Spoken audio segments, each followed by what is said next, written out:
ಸಮಾಜದಲ್ಲಿ ಕೆಲಸ ಮಾಡಿ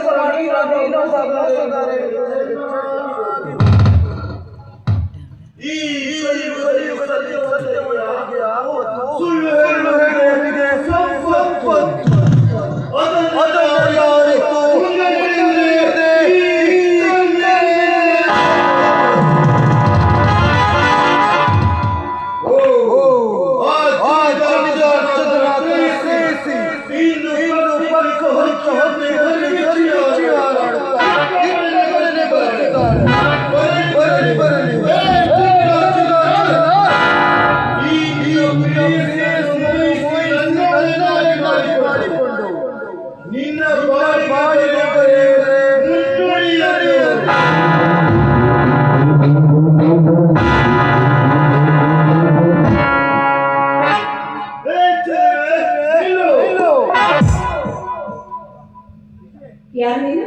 ನಾನೇ ಕರುಣಪತಿ ಕರ್ಮೇಂದ್ರ.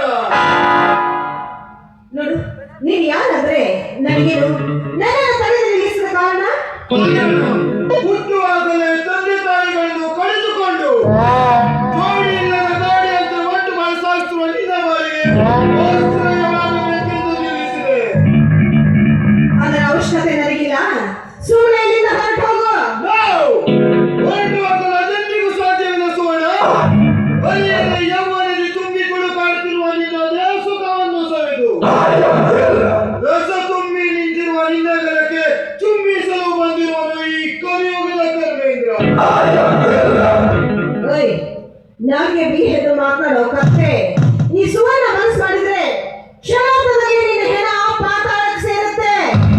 ನಾನು ಯಾರು ಗೊತ್ತೇನು? ಕೋಟ್ಯಾಧೀಶ್ವರ ಜಗನ್ನಾಥನ ಪ್ರೇಮಿಸಿ ಅದರಲ್ಲಿ ನಿನ್ನ ತೀರ್ಮಾನ ತೆಗೆದುಕೊಂಡು ನಾನೇನು ಮಾಡಲಿ? ಬರೆಯದ ಯೌವನದಲ್ಲಿ ತುಂಬಿ ತುಳುಕಾಡುತ್ತಿರುವ ನಿನ್ನ ದೇಹ ಸುಖವನ್ನು ಸವಿಯಲೇಬೇಕೆಂದು ಬಂದಿರುವ ಈ ಕರ್ಮೇಂದ್ರನಿಗೆ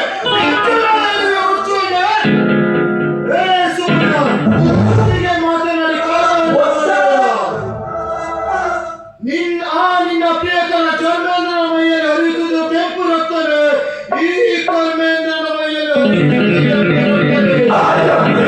ಹಾಗೇನಾದರೂ ಸಂಶಯವಿದ್ದರೆ ಒಂದು ಸಾರಿ ಈ ಕರ್ಮೇಂದ್ರ ಜೊತೆ ಮಾರಿಗೆಟ್ಟವನೇ, ಕೋತಿ ತಾಳು ಬಿಡದಂತೆ ಒಳ ಎಲ್ಲ ಕೆಡಿಸಿತ್ತು ಎನ್ನುವ ಹಾಗೆ ನಿನ್ನಂತ ಹೇಸಿ ಗಂಡಸರು ಮಾಡುವ ಕೆಲಸದಿಂದ ಇಲ್ಲಿ ಕುಳಿತಿರೋ ಒಳ್ಳೆ ಗಂಡಸರು ನಿನ್ನನ್ನು ಸುಮ್ಮನೆ ಬಿಡ್ತಾರೆ ಅಂತ ತಿಳ್ಕೊಂಡಿದ್ಯಾ? ಎಷ್ಟು ಮಂದಿ ಎದೆಗೋದಿದ್ದು ಬುದ್ಧಿ ಕಲಿಸುತ್ತಾರೆ.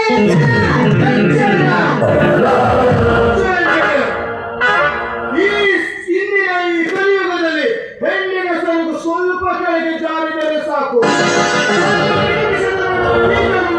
ಎದ್ದು ಬಂದು ಎದುರುವುದಿವರ ಅದೆಂದಿಗೂ ಸಾಧ್ಯವಿಲ್ಲ. ಈ ಕಾಮ ಎಂಬುದು ಒಂದು ದೊಡ್ಡ ಕಾಡಿಗಿಚ್ಚು ಇದ್ದಂತೆ.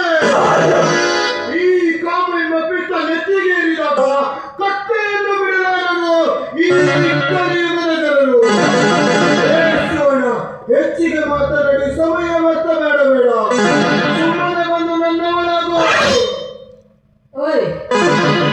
ಮಾತನಾಡೋ ಕತ್ತೆ, ನೀನೇನಾದ್ರೂ ಮೈ ಮೇಲೆ ಬಂದ್ರೆ ನಾವು ನಿನ್ನನ್ನು ಸುಮ್ಮನೆ ಬಿಡ್ತೀನಿ ಅಂತ ತಿಳ್ಕೊಂಡಿದ್ಯಾ? ಏನು ಒಲಿದರೆ ನಾನೇ ಒಲಿದರೆ ಹುಷಾರ್. ಹರೆಯದ ಯೌವನಕ್ಕೆ ತುಂಬುಟ್ಟು ಕಾಟು ನನ್ನ ದೇಹ ಸುಖವನ್ನು ಸವೆದು ರಸ ತುಂಬಿ ನಿಂತಿರುವ ನಿನ್ನ ಗಲಕ್ಕೆ ತುಂಬಿಸಲೇಬೇಕೆಂದು ಆಸೆ ಪಟ್ಟು ಬಂದಿರುವೆ. ಇನ್ನು ಮುಂದೆ ನಿನಗಿರುವುದು ಎರಡೇ ಆಯ್ಕೆ. ನೀನಾಗಿಯೇ ಬಂದು ನನ್ನ ಜೊತೆ ಸರಸ ಮಾಡಿ ಸರಿಯಬೇಕು. ಈ ನನ್ನ ಪಿಸ್ತೂಲಿನ ಗುಂಡೇಟಿಗೆ ದಯವಿಟ್ಟು ನನ್ನನ್ನು ಕೊಲೆ ಮಾಡಬೇಡ. ನಾನು ನಿನ್ನ ಜೊತೆ ಹಾಡಿಕೊಂಡಿದ್ರೆ ನನ್ನನ್ನು ಬಿಟ್ಬಿಡ್ತೀಯಾ? ಖಂಡಿತವಾಗಿ ಬಿಡ್ತೀನಿ.